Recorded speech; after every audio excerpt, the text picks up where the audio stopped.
All right, ladies and gentlemen, welcome to the video. And today is going to be a little bit of an odd video. So we are going to talk about pleather shoes today.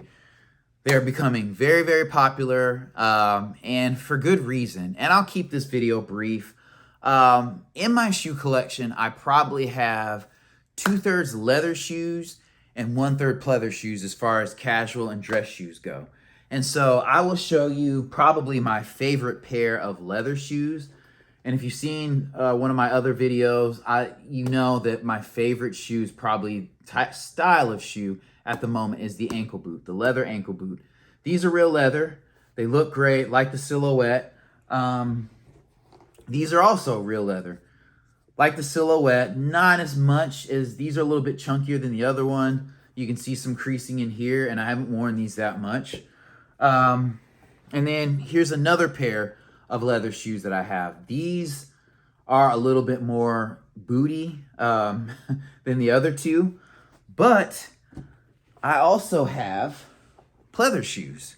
And some of these are pretty worn because I get really good use out of them. And this is a pleather shoe. This is a pleather shoe. And this also is a pleather shoe.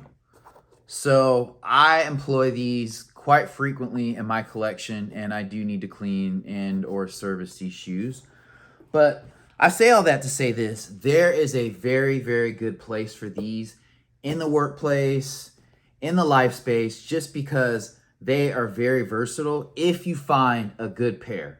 So I'll start by prefacing my take on pleather shoes with this. You have to find brands that make quality pleather shoes, and they may not be cheap $20, $30, $40 shoes. You may have to pay $50 plus, but I think they're a good investment if you work in certain environments. So I work for a property management company, and I remember I started and I was like, okay, cool, business casual. I can just sit all day, wear nice clothes.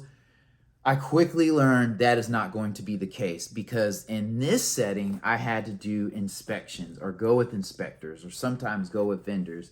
And I noticed that I was tearing up Stacy Adams, Steve Madden, and other leather shoes I had like crazy, because even though I'm not doing a ton of heavy lifting, I would have to meet inspectors sometimes in the rain. I'm walking through puddles, then I have to go upstairs, then they're like, bend over and look at this. Or I'm in a file room moving around file boxes, and I was just tearing up leather shoe after leather shoe, and I was getting frustrated because I wanted to look professional, but then again, my shoes were just not holding up. They're getting torn up, and I know there's ways of caring for leather shoes that they can last, but to a point, they're not made to be kicked, scuffed, and they crease a lot easier. So I would say these shoes probably have about 3 times the wear as these shoes. And you really can't tell, but these leather shoes are much more creased than these shoes. And this is probably my favorite pair of pleather shoes I've ever had. These are Sonoma Grand shoes, and this is a Kohl's brand. And going back to what I said about having quality pleather shoes, I got these on clearance around Christmas time, and I only paid like 30 bucks for these. But if I had to go back and pay $50 or $60 for them, honestly, I would, just because they hold up very, very well. So when looking for a good pair of pleather shoes, the main thing to me is the stitching. I've had cheap pleather shoes, and the stitching has been so bad that it starts to come up, and then I cut it, and then you see gaps in the stitching, and then the shoe starts separating. So that's a big thing, the shoe separating. So when you're bending, stooping, creasing, if you have a cheap pair, they're just gonna rip from the sole. They're not gonna hang on to the sole. And these I found to be very, very good. I've had these for almost 2 years now, and I've done so much. I've been in places where there's been flooding, a pipe broke, the ceiling in the file room was leaking. We got to move these 50, 60, pound boxes around, which isn't super heavy, but when you're in dress shoes and you're bending like this, you can tear shoes up a lot. So I would say finding a pair of shoes like this is paramount, because you can't tell these aren't leather. And I'll pull up another pair that I have, which I've gotten a ton of compliments on. And these actually wear like leather. So I'll show you that. And these have pretty good, tread on the bottom. And these are pretty grippy on carpet and hard surfaces. And these actually scratch like leather. Like, it's crazy how there's like a gradient in the toe, which looks really dope. And there's just some different texture here. And so these really do wear like leather, and they even crease like leather. So I think these are Hawkerai. I think this is like a Target brand or something. But these are good beat around shoes. And on shoes like this, I'll be honest, I don't really polish them a lot. A lot of times dude, I've been in situations where I've like rubbed lotion into the shoe just to get some of the scratches out. I guess you could polish these. I wouldn't put like a ton of nice polish or put a ton of work into these. I didn't pay a ton of money from these. I found these at like a discount retailer, honestly, for like $30.